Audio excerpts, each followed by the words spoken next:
আজ থেকে নয় নয় করে সে 100 বছর আগেকার কথা। সেদিন কলকাতায় এতই বৃষ্টির তোড় যে রাস্তায় 1 হাঁটু জল। সেই প্রবল বৃষ্টি মাথায় নিয়েই বিয়ের ভোজ খেতে এসেছিলেন স্বয়ং রবীন্দ্রনাথ ঠাকুর। আর সেই ভোজ তো যেমন তেমন ভোজ নয়, প্রায় 750 লোকের জন্য রান্না করা হয়েছিল লুচি, সরু চালের ভাত, মাংসের কোরমা, চিংড়ির মালাইকারি, রাবড়ি, মন্ডা মিঠাই আরও কত কি।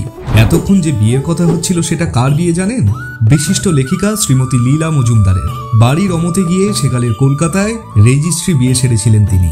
আজকাল বাঙালি বিয়ের আধুনিকত্বের ছোঁয়ায় মনে হতেই পারে পুরনো দিনের বিয়ের জৌলুস জাঁকজমক বলতে হয়তো কিছুই ছিল না, কিন্তু এই ভিডিওর শেষে আপনার ধারণা যে একেবারেই বদলে যাবে সেটা আপনাকে কথা দিতে পারি। চলুন তাহলে একেবারে শুরু থেকেই শুরু করা যাক।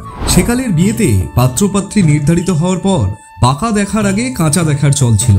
কাঁচা দেখা আর কিছুই না, পাত্র কন্যা দুই পক্ষের লোক একসাথে বসে পাকা দেখার দিন ঠিক করা, পাকা দেখাতে কাদেরকে নিমন্ত্রণ করা হবে বা বিয়ের আনুষঙ্গিক কিছু প্রাথমিক আলোচনা সেরে নেওয়া, এসব নিয়েই কাঁচা দেখার ব্যাপারটা সারা হতো।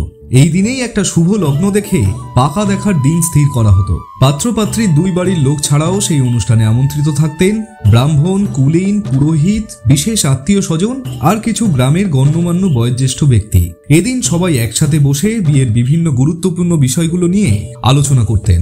সেই আলোচনা বৈঠকে রাখা থাকতো রূপোয় বাঁধানো হুঁকো, আর কলা পাতার নল দিয়ে বানানো হতো হুঁকোর নল। এছাড়াও খাওয়ার ব্যবস্থাপনায় খামতি থাকতো না একেবারেই। গরম গরম ঘিয়ে ভাজা লুচি, সুজির পায়েস, বেগুন ভাজা, কড়া পাকের সন্দেশ বাদ যেত না কিছুই। বিয়ের শুভ দিন ঠিক হলে জ্ঞাতি গোষ্ঠীকে নারী বিতরণ করে শুভ বিবাহের খবর দেওয়াই ছিল সেকালের বিয়ের রেওয়াজ। সে যুগে তো আর হোয়াটসঅ্যাপে পাঠানো ডিজিটাল ওয়েডিং কার্ড ছিল না। সে সময় তেল সিঁদুর ছোঁয়ানো জাদিতাং হৃদয়ং মম বা শুভ বিবাহ লেখা বিবাহপত্র পৌঁছে যেত গোটা গ্রামের বাড়িতে বাড়িতে। যাই হোক, এইভাবে আনন্দ, খুশি, আমোদ প্রমোদে বিয়ের দিনটা এসেই যেত। এখনকার মতো ভাড়া বাড়ি বা ব্যাংকোয়েট হল তো আর তখন ছিল না। কোণে বাড়ির উঠোনেই সুন্দর করে আলপনা দিয়ে তার উপরেই বানানো হতো বিয়ের ছাদনাতলা। বাড়ির এদিক সেদিক গাঁদা আর রজনীগন্ধা দিয়ে সুন্দর করে সাজানো হতো। চোখ ঝলছানো আলোক রোশনায়ে ঝলমল করতো গোটা বাড়ি। বিকেল হতে না হতেই সদর দরজায় বসত সুদূর কলকাতা থেকে আনা নববধূ।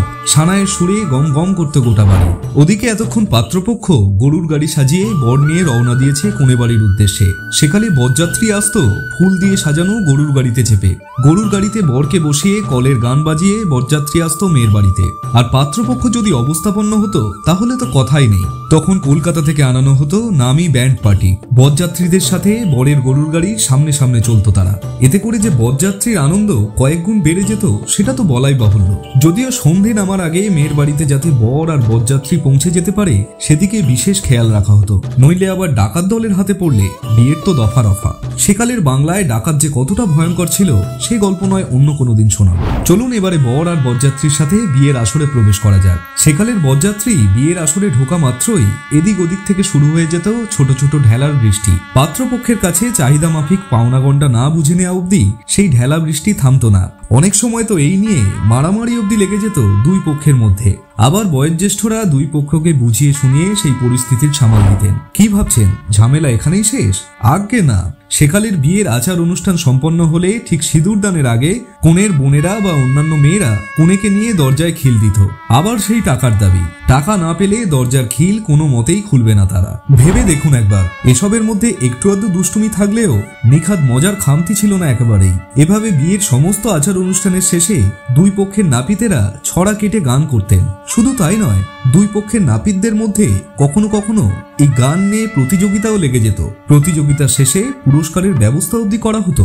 শুধু কি আর বিয়ের আচার অনুষ্ঠান, সেকালের বিয়ের মেনুও ছিল অবাক করার মতো। খোদ উড়িষ্যা থেকে আনানো হতো উড়িয়া বামুন ঠাকুর। বিয়ের আগের রাত থেকেই জোর কদমে শুরু হয়ে যেত রান্না বান্নার কাজ। সেই রান্নার তদারকির দায়িত্বে থাকতেন বাড়ির বয়োজ্যেষ্ঠ ব্যক্তিরা। বিয়ের দিন সন্ধ্যায় আমন্ত্রিতরা আসতে শুরু করলে পাড়ার যুবকেরা কোমরে গামছা বেঁধে লেগে পড়তো খাবার পরিবেশনে। কাঠের তৈরি সরু টেবিলে কলা পাতার ওপর পরিবেশন করা হতো বিয়ের ভোজ। কি না থাকতো সেই মেনুতে! লুচি, বেগুন ভাজা, কাটলেট, সাদা ভাত, মাছের পোলাও, মাংসের পোলাও, চিংড়ির মালাইকারি, মাংসের কোরমা আরো কত কি। এখানেই শেষ নয়, শেষ পাতে পড়তো জয়পুরি চাটনি, খেজুরের চাটনি, পাঁপড় ভাজা, ক্ষীরের পায়েস এবং বিভিন্ন পদের মিষ্টান্ন। মুখ শুদ্ধির জন্য পান আর মৌরিও বাদ পড়তো না।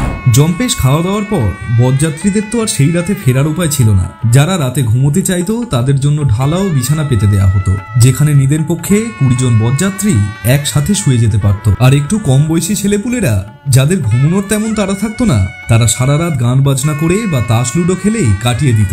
এরপর পরদিন সকালে নবদম্পতিকে সাথে নিয়েই তারা বাড়ি ফিরত। আবার সেই মেঠো পথ, গরুর গাড়ি, কলের গান আর সদ্য বিবাহিত নতুন বর বউ। আজকাল pre wedding, post wedding, photography, নামি দামি ব্যাংকোয়েট, ঝাঁ চকচকে ব্যাপার স্যাপার কিংবা চিরাচরিত বাঙালি বিবাহের ছন্দে ভেঙে ভাইরাল হওয়ার প্রবল ইচ্ছে, এসবের মধ্যে কোথাও একটা আদি অকৃত্রিম আনন্দগুলোকে হারিয়ে ফেলছি না তো? কোথাও আবার আমাদের রক্তে মিশে থাকা বাঙালিয়ানাটাকেই ভুলতে বসছি না তো? যাই হোক, নতুন পুরনো দ্বন্দ্ব তো আছে এবং থাকবে। আপনি নতুনের দলে নাকি পুরনোর দলে, কমেন্টে জানাতে ভুলবেন না। নমস্কার, আবারও দেখা হবে নতুন কোনো একটি ভিডিওয়ে।